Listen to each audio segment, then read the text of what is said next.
네, 우리가 한 벌써 4주 동안 팔복의 말씀을 차례대로 보고 있는데요.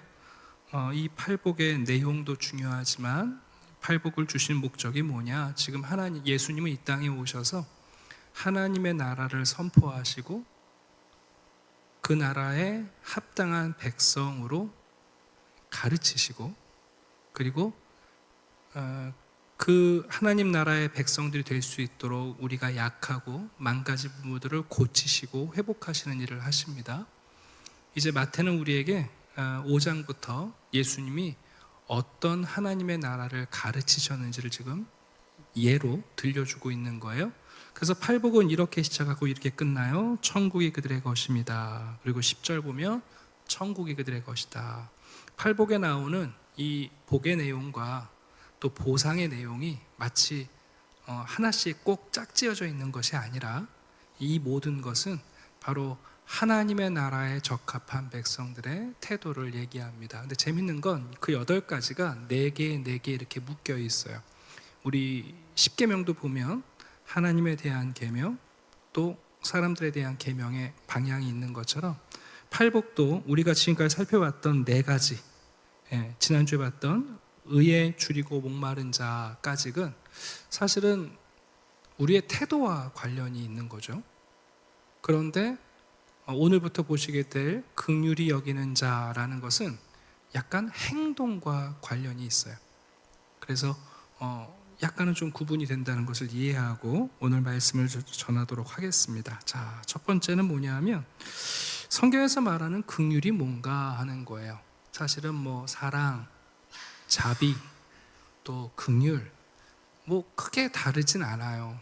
왜냐하면 우리나라는 이제 구약과 신약에 있는 히브리어, 헬라어를 번역할 때도 동일한 단어인데 어떨 때는 자비, 어떨 때는 긍휼로 번역하기도 하고, 또 구약 성경 같은 경우는 사랑이란 큰 개념 안에 이 단어들을 다양하게 해석하고 있어요. 근데 먼저 이제 구약 성경을 보게 되면 그 라하임이라는 단어가 있는데 이게 주로 긍휼로 번역이 됐습니다. 라하임이라는 단어는 이게 재밌는 단어인데요. 이런 개념으로 생각하시면 좋을 것 같아요. 가족으로 생각하는 걸 얘기해요. 그래서 이 큰 개념은 품는다 그런 뜻이에요. 구약 성경에서 라임 그러면 이렇게 품는 걸 얘기하는데 단순히 그냥 품는 게 아니라 그 품에 품기 위해서 기다리는 걸 또 포함해요. 기다렸다가 품는 거.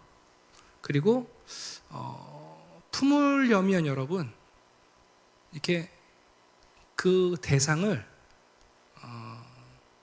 스타를 만나서 품는 거 하고 연예인 만나서 이렇게 안기는 거 하고 그 다음에 불쌍한 사람 만나서 안아주고 싶을 때 같아야 달라요? 다르시죠? 좋아하는 연예인이 없어서 공감이 안 되시나요? 왜 우리 여러분 내가 좋아하는 사람 만나면 막 안아주고 싶은 마음하고 불쌍한 사람 보면 이렇게 안아주고 싶은 마음이 다른 거 아시죠? 네네. 그죠? 특히 이렇게 우리가 동물들 보면 왜 치근하고 애처로워서 이렇게 나도 모르게 손이 가는 거 있잖아요. 그걸 라하임 그렇게 얘기해요.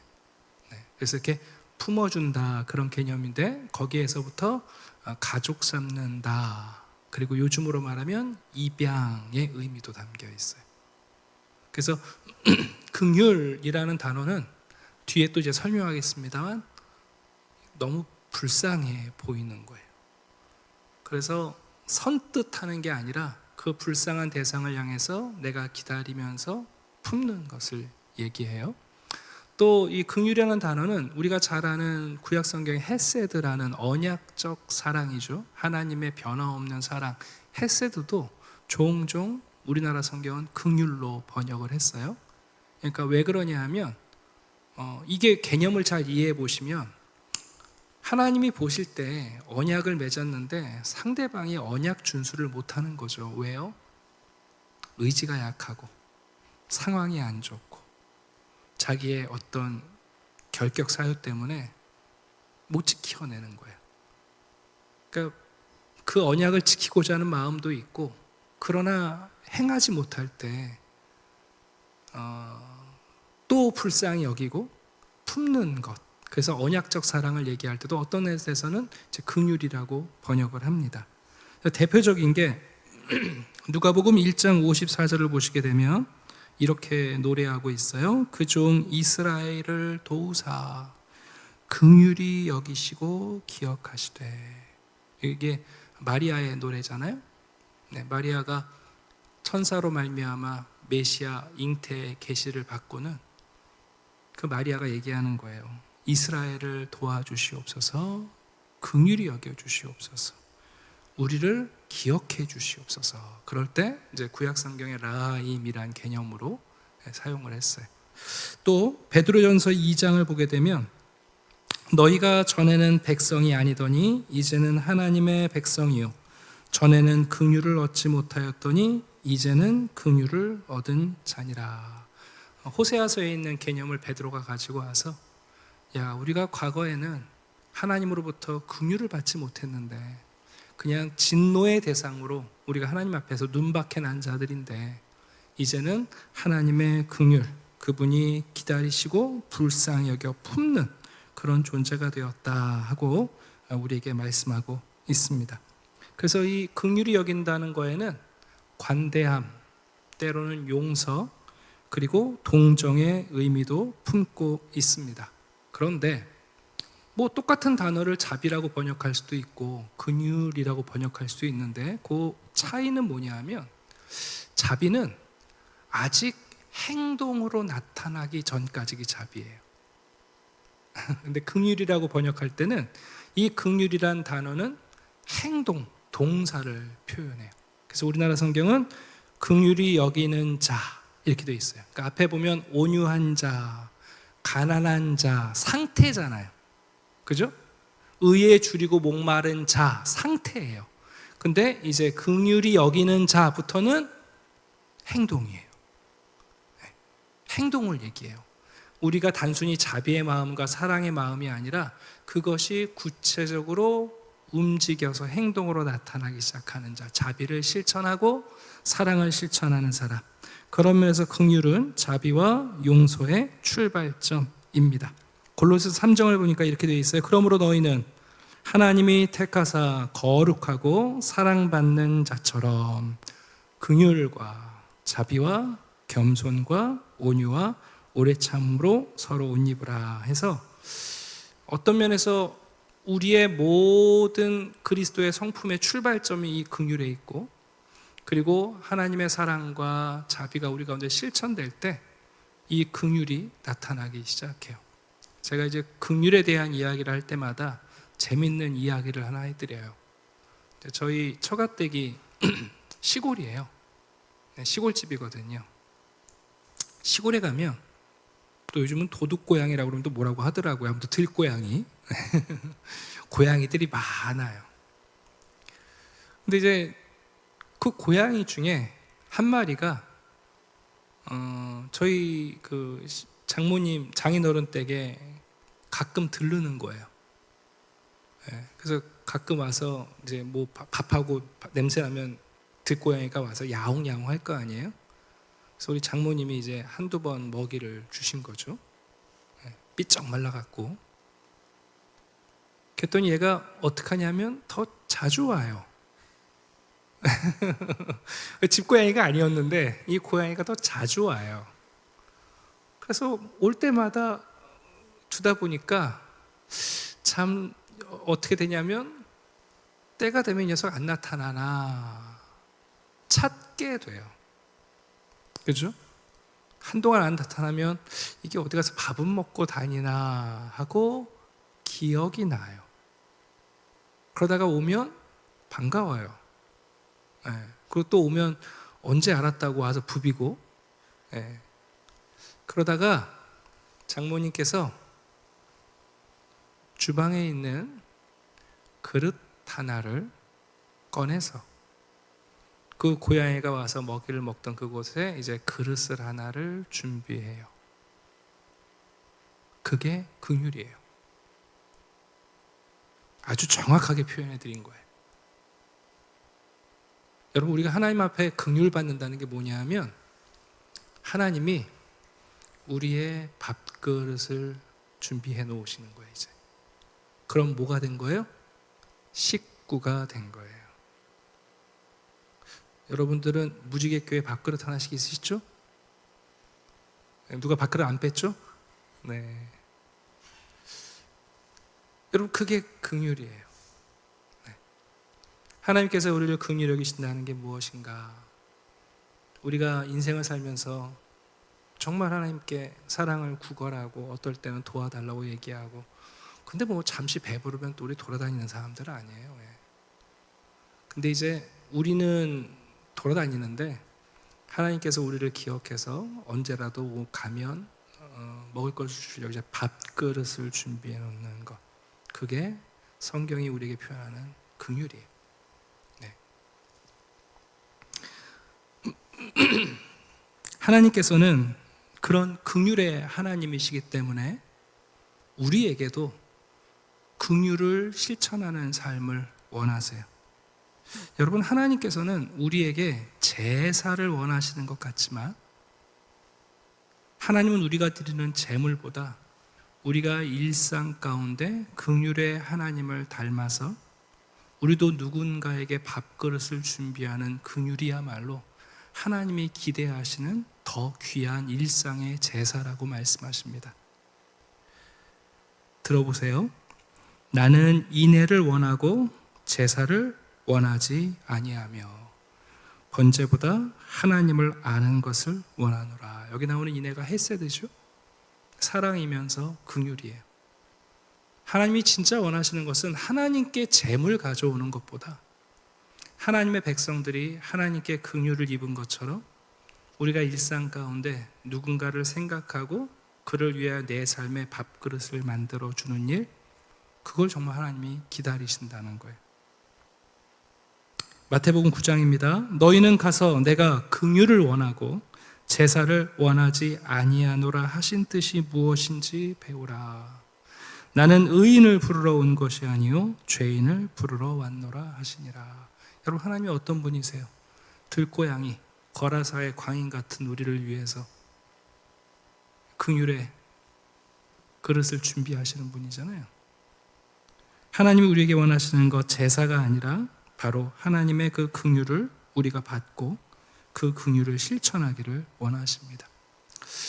제가 좋아하는 목사님 중에 최영삼 목사님이 계세요. 아마 무지개교회도 한두 번 오셨던 것 같아요. 백석의 신약학 교수님이시고 아주 경건한 목회자 교수님이시죠. 제가 예전에도 교회 사역하면서 한두 번 모셨었는데, 최영삼 목사님이 마태복음 강해를 책을 쓰시면서 책 제목을 긍휼의 목자라고 붙였어요. 그러니까 최 목사님은 마태복음 전체에서 예수님이 드러나는 모습을, 가장 큰 모습을 긍휼로 이해하셨던 거죠. 그분이 쓰신 글을 잠깐 읽어드릴게요. 긍휼은 하나님 나라 백성의 가장 중심적인 특징이다. 긍휼을 입음으로 하나님의 백성이 되고 긍휼의 법에 따라 그 나라를 영위한다. 긍휼을 기억할 때 우리는 가난한 심령을 유지한다. 애통하며 의에 줄인 사람이 거칠어지는 것이 아니라 온유한 사람이 된다. 긍휼 때문이다. 의에 줄이고 목마른 자는 정의의 칼을 휘두르는 사람이 아니라 긍휼을 베푸는 자다. 하나님은 긍휼이 바탕이 되지 않는 정의, 긍휼이 바탕이 되지 않는 율법, 긍휼이 바탕이 되지 않는 종교를 거부하신다. 네. 이런 그림을 그리면 좋을 것 같아요. 오늘 천국 백성의 구체적인 행동, 우리 가운데 솟아나오는 긍휼을 실천하는 마음이 있는 사람들이 복이 있어요.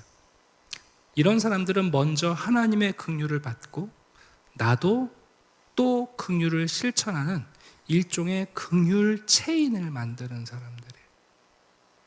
내가 하나님께 긍휼을 받고 나도 누군가에게 긍휼히 여기는 마음을 갖는 긍휼 체인을 만들어내는 사람. 그래서 최 목사님은 이 팔복을 강의하시면서 긍휼이 없다면 심령이 가난한 것도 온유한 것도 의에 줄이고 굶주린 것도 까딱 잘못하면 왜곡될 수 있다고 우리에게 경고하고 있습니다. 자, 한 걸음 더 나아가서 어떻게 하면 이 긍휼이 우리에게 작동되는가 한번 살펴봅시다.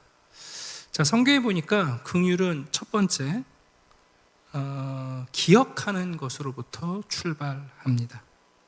느헤미야가 하나님께 기도할 때 이렇게 기도를 드려요. 하나님이여, 주께서는 용서하시는 하나님이라 은혜로우시며 긍휼히 여기시며 더디 노하시며 인자가 풍부하심으로 그들을 버리지 아니하셨나이다.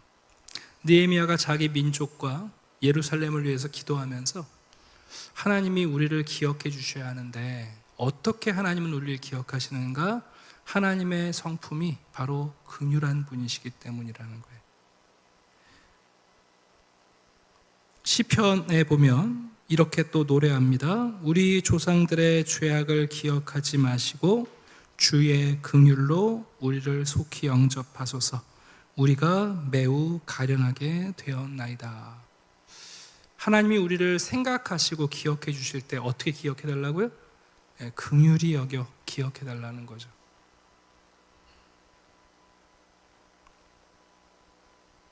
하나님께서 우리를 용서하시는 이유를 히브리서는 이렇게 말합니다. 내가 그들의 불의를 긍휼히 여기고 그들의 죄를 다시 기억하지 아니하리라 하셨느니라.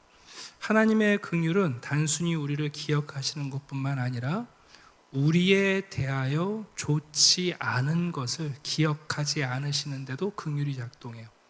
여러분, 긍휼은 단순히 누구를 생각하는 게 아니라 누구에 대한 안 좋은 생각도 긍휼의 마음이 지워낼 수 있어요.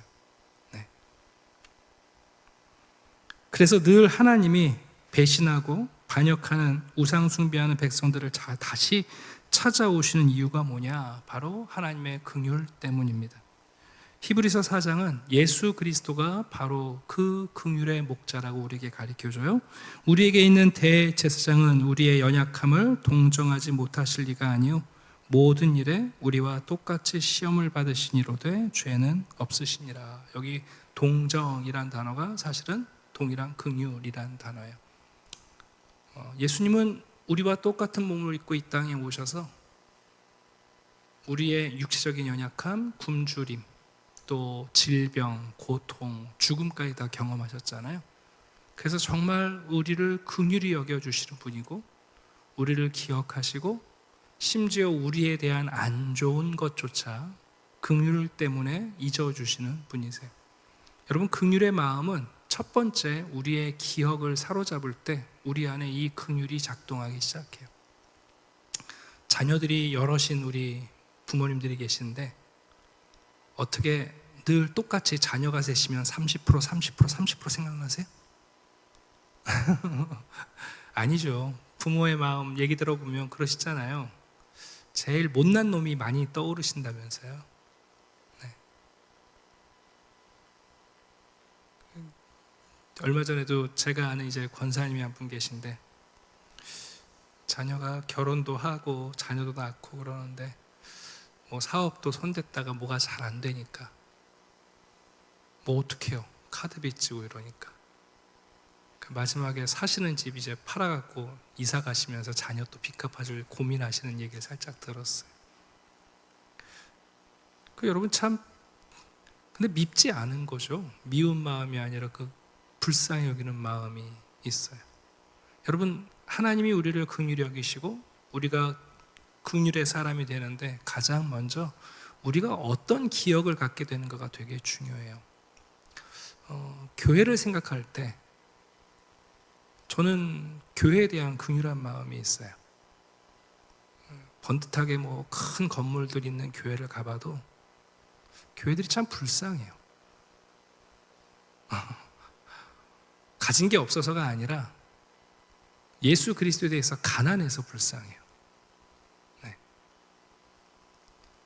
여러분, 우리가 하나님의 긍휼을 실천할 때 제일 먼저 우리의 기억을, 우리의 생각 가운데 그 긍휼의 대상이 우리를 찾아와요.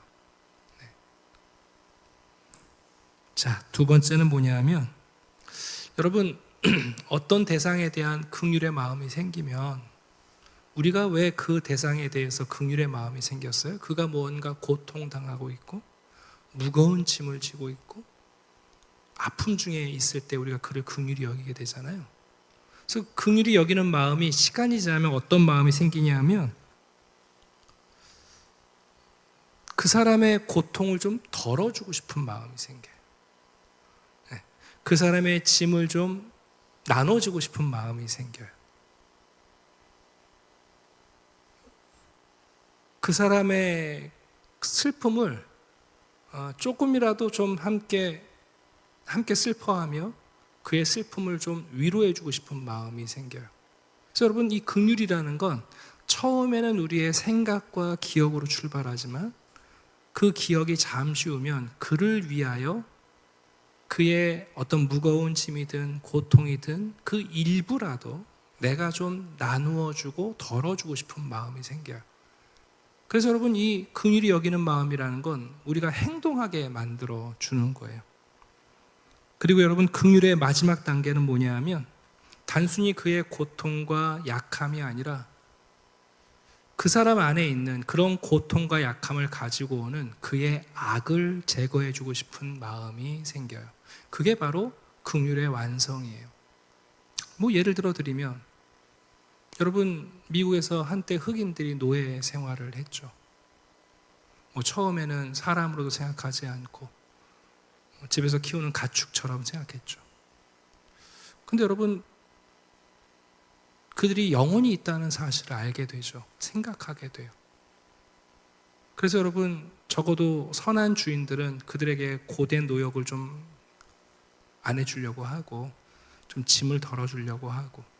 근데 여러분, 정말 중요한 긍휼의 주인들은 어떤 사람이냐면 결국 그가 그렇게 고통당하고 어려운 것 중에 하나는 그의 종됨이잖아요. 그럼 여러분, 긍휼의 마지막은 뭐냐면 그를 해방시켜 주는 거죠. 하나님께서 자기 백성 이스라엘을 위하여 그 출애굽기 시작을 보면 이렇게 돼 있어요. 출애굽기 시작할 때 요셉을 알지 못하는 바로가 왕이 돼서 히브리 사람들을 박해하지 않습니까? 자녀들을 죽여요. 그때 그 히브리 사람들이 아브라함의 하나님을 찾을 때 하나님께서 그들을 기억하셨다, 이렇게 시작해요. 하나님이 그들을 기억하셨다, 그렇게 시작돼요. 그래서 여러분, 하나님이 어떻게 하시냐면 모세를 보내시기 이전에라도 그 악한 왕을 하나님이 치시죠. 그리고 하나님께서 정말 긍휼을 베푸시는 것을 단순히 생각하시고 그들의 고통을 주는 왕을 제거하시는 게 아니라 마지막 단계가 뭐예요? 그 노예 생활에서 그들을 해방시키시는 일을 하세요.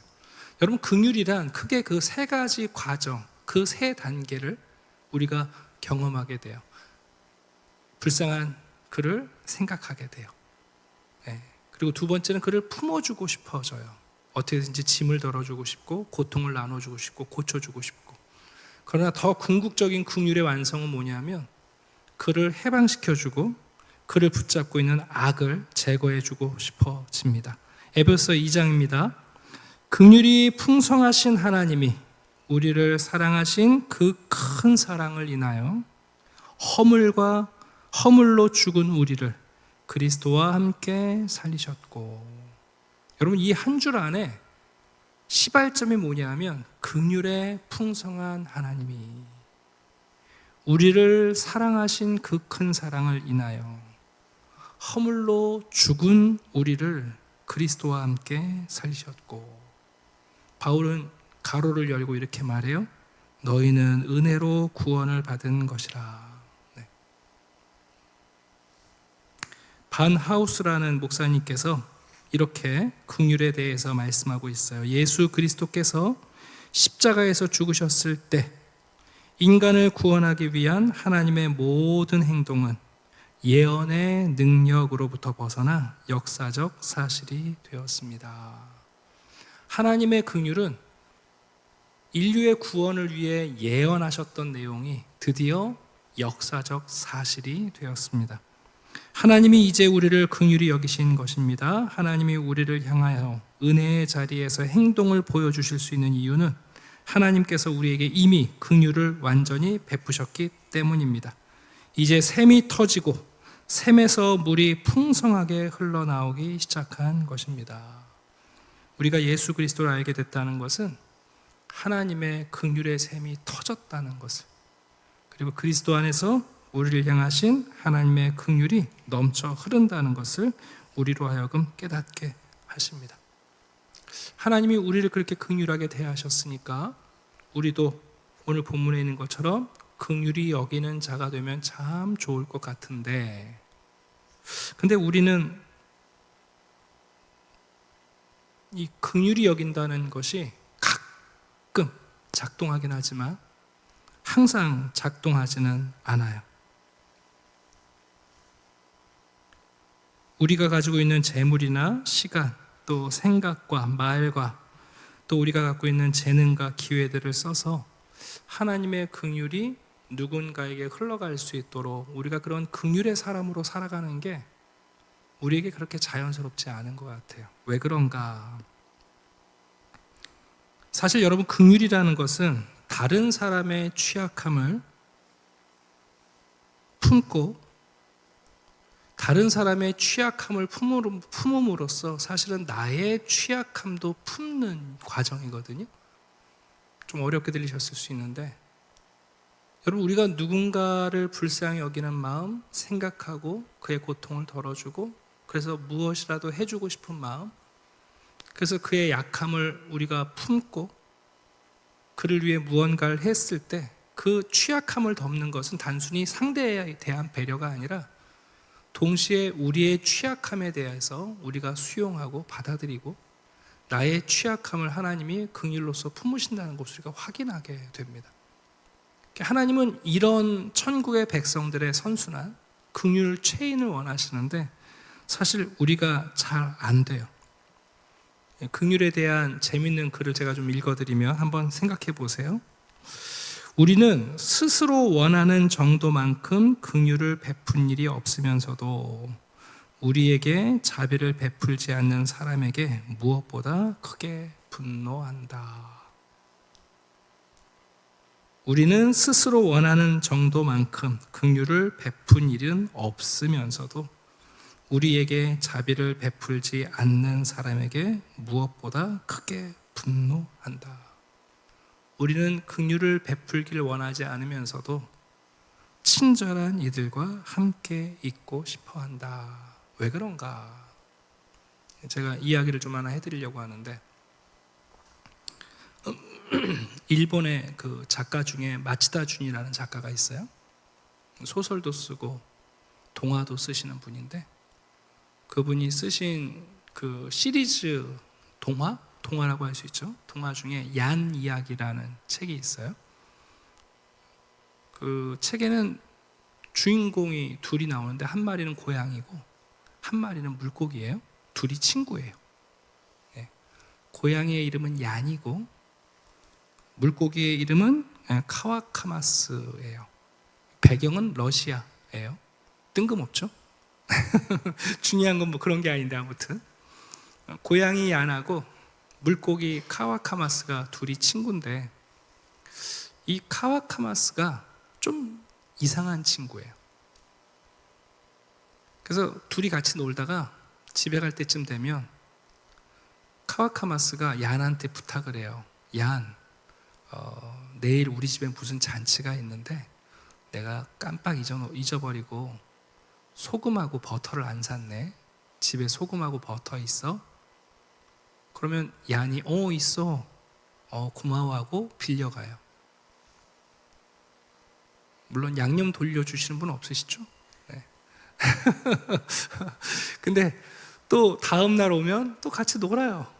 놀다가 또 집에 갈 때 얀, 내일 우리 엄마 생일인데 엄마한테 내가 케이크를 만들어주고 싶은데 그릇이 적당한 게 없네? 쓸만한 그릇 있어? 그럼 또 얀이 그릇을 빌려줘요. 그 소설을 읽다 보면 항상 카마스는 얀에게 무언가를 빌려가요. 그리고 큰 걸 빌려갈 때마다 그만큼 모습을 안 보여주다가 등장하곤 해요. 그러니까 이제 그 소설을 읽다면 속에서 약간 울분이 일어나요. 이런 버르장머리 없는 물고기를 봤나. 예. 얀을 응원하면서 얀 잡아먹어 막 이런 생각이 막 드는 거죠. 예. 근데 이제 그 작가가 그 이야기를 쭉 쓰다가 우리한테 이렇게 얘기를 합니다. 만일 그대가 카와 카마스는 늘 꾸기만 하고 꾸어간 것들을 갚을 줄 몰라 교활하다고 여긴다면 그것은 그대가 조금 지쳐 있다는 증거다. 여러분, 우리가 하나님의 긍휼을 받았어요. 하나님 우리를 생각해 주셨고 우리의 고통을 덜어주실 뿐만 아니라 사실은 정말 우리의 그 원인이 되는 죄로부터 우리를 해방하시는 진짜 큰 긍휼의 하나님이 우리에게 긍휼을 베풀어 주셨어요. 우리도 여러분 긍휼의 사람이 되기를 원해요. 근데 우리가 인생을 살면서 카와 카마스 같은 사람들을 참 많이 만나죠. 네, 우리에게 끊임없이 자비를 요구하고 자기는 언제나 긍휼의 대상이 되기를 원하고, 그래서 우리가 무언가 손해를 보고 있다고 느끼고, 근데 그때 이 작가는 재밌는 이야기를 하는 거예요. 우리가 정말 그렇게 느끼고 있다면 우리가 왜 그런가, 우리가 좀 지쳐 있다는 거예요. 저는 성도님들께서 이런 긍휼과 자비를 실천하는 일에 너무 이상한 죄책감을 갖지 않으셔도 될 것 같아요. 하나님은 우리에게 우리로 하여금 하나님처럼 자비와 긍휼을 실천하라고 요구하고 계신 게 아니에요. 그러나 우리가 항상 누군가의 고통을 덜어주지 못하고 누군가를 해방시켜주지 못할지라도 우리 가운데 누군가를 향한 자비의 마음을 잃지 말라고 얘기해요. 제가 참 감사한 게 나이가 많은 노 목사님들을 많이 모셨어요. 부교육자 시절에. 그 목사님들을 통해서 참 많이 좋은 귀한 것들을 배웠는데 뭐 예전에도 그랬거든요. 교회에 구걸하러 오시는 분들, 뭐 이렇게 받으러 오시는 분들, 또 교회에서 뭘 줬다고 감사하며 가시지도 않잖아요, 여러분. 네. 또 뭐 소리치고 오히려 가면서 뭐 빵 차고 나가고 막 이런 분들 많죠. 술 먹고 오시고. 그러니까 한참 20대 때는 저도 혈기가 있으니까 뭐 저런 사람들을 도와주나, 네? 뭐 저런 사람들을 교회가 왜 챙겨줘야 되나, 저런 사람들은 교회를 이용하는 사람들이지, 그런 마음이 들잖아요. 지하철을 타면 뭐 이렇게 구걸하러 다니시는 분들 뻔히 다 알죠. 가짜 장님도 있고 종점 가면은 안진뱅이 역할하다가 일어나서 걸어가는 분들도 있고 다 알아요. 여러분, 우리가 다 진짜 장애인 아닌 것도 있고. 근데 이제 지금은 돌아가신 거 김덕현 목사님께서 그런 얘기를 하시더라고요. 그래도 잘 챙겨줘. 그게 왜 그러냐 하면 그들을 위한 것이 아니라 여러분, 우리가 그들을 향하여 이 긍휼과 자비의 마음을 잃어버리지 않는 것이 중요하다는 거예요. 우리도 어느 순간 마치 우리가 공의와 정의, 그죠? 그리고 진짜와 가짜를 분별하고 판단하려고 하면 우리도 모르는 사이에 피곤해져요. 하나님은 우리에게 긍휼을 베푸시다가 하나님은 피곤해지시는 분이 아니에요. 네. 우리가 하나님의 긍휼을 원해서 하나님을 피곤하게 만드는 게 아니라고요. 하나님이 우리에게 긍휼의 사람, 긍휼히 여기는 자가 복이 있다 그럴 때 우리에게 피곤하게 살라는 걸 요구하시는 게 아니에요. 하나님의 긍휼을 입은, 긍휼을 아는 사람은 다른 이들도 긍휼히 여기게 될 겁니다. 여러분, 야고보서 2장입니다. 긍휼히 행하지 아니하는 자에게는 긍휼 없는 심판이 있으리라. 또 이 말씀 오해하시면 안 돼요. 하나님은 인과응보적으로 우리를 심판하시겠다는 뜻이 아니에요. 네. 시편 18편입니다. 자비로운 자에게는 주의 자비로우심을 나타내시며 완전한 자에게는 주의 완전하심을 보이신다. 아마 긍휼에 대한 가장 좋은 예는 마태복음 18장에 나오는 1만 달란트 빚진 자와 100데나리온 빚진 동관, 친구 사이의 관계일 거예요. 네. 자, 말씀을 좀 정리하려고 합니다. 긍휼히 여기는 사람은 복이 있다. 그들은 긍휼히 여김을 받을 것이다. 우리가 긍휼히 여겼기 때문에 하나님은 우리를 긍휼히 여겨주신다는 그런 뜻이 아니에요. 이미 하나님의 긍휼을 받은 우리는 그 하나님의 긍휼의 긍휼 체인이 되어서 자비의 마음을 품게 될 것이고, 그리고 여러분, 우리가 누군가의 고통을 볼 때 덜어주고 싶을 것이고, 더 나아가 그 원인이 되는 죄와 고통, 종됨에서 해방시키고 싶은 마음이 있을 거예요. 디모데후서 1장에 보면 아주 놀라운 이야기가 나와요. 제가 주일에도 잠깐 소개해드렸는데, 디모데후서가 바울이 마지막에 쓴 서신인데, 사실 좀 그 편지를 쓸 때 바울의 상황을 보면 매우 측은해요. 아시아의 교회가 더 이상 바울을 존중하지 않고, 각자 교회에 이미 지도자들이 있고 그러니까 노 사도를 누가 그렇게 많이 챙겼겠어요. 그리고 제자들도 여러 가지 이유가 있으니까 바울 곁을 떠나게 되죠. 근데 항상 그 바울을 기억하고 바울을 챙겼던 사람이 오네시보로라는 사람이에요. 네. 그러니까 바울은 마지막까지 자기에게 긍휼을 베풀고 있는 성도들을 기억해요. 한번 좀 읽어드릴게요. 아시아에 있는 모든 사람이 나를 버린 일을 내가 아나니 그 중에는 부겔로와 헤모게네도 있느니라. 이 부겔로와 헤모게네는 한때는 바울에게 열정적으로 지원하고 도왔던 사람일 거예요. 선교 동역자로서. 근데 어느 순간부터는 바울을 존중하지 않고, 바울이 뭘 한다 그러면 야, 이제 거기 사람 도울 필요 없어, 퇴물이야, 어쩌면 이렇게 반응하는 사람이었을지 몰라요. 자, 그 이유입니다. 원하건대 주께서 오네시보로의 집에 긍휼을 베푸시옵소서. 네. 여러분, 놀라운 기도잖아요. 그가 나를 자주 격려해주고 내가 사슬에 매인 것을 부끄러워하지 아니하고 로마에 있을 때에 나를 부지런히 찾아와 만났습니다.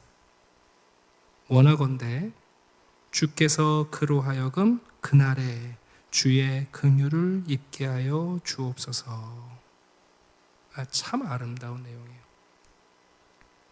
이 내용이 오늘 본문의 주석이에요. 긍휼히 여기는 자는 복이 있나니 그들이 긍휼히 여김을 받을 것이다. 네. 바울이 오네시보의 집에 긍휼을 베풀어 달라고 기도합니다. 그날에 주의 긍휼을 입게 해주십시오 하고 그 사람을 위해 바울이 이제 뭐 할 수 있겠어요? 사도가 가진 게. 그러나 하나님께 더 큰 긍휼을 원하는 기도를 드리고 있습니다. 자, 말씀을 마치겠습니다. 긍휼이란 단어가 뭔가 제가 재밌는 예화를 들려드렸죠. 네, 밥그릇 하나를 놓는 거예요. 어느 순간 내 생각에 그 사람이 들어와요. 걱정이 돼요. 뭔가를 해주고 싶어요. 그리고 더 이상 떠돌이가 아니라 우리 집 고양이로, 하나님의 영적 가족으로, 그래서 식탁에 이제 밥그릇을 하나 놓기 시작하는 거예요. 여러분, 우리 성도들이 기도하고 예배할 때 우리의 삶에 누군가를 향한 물 한 그릇, 밥그릇이 놓이는 것, 그게 긍휼을 실천하는 삶이에요. 네.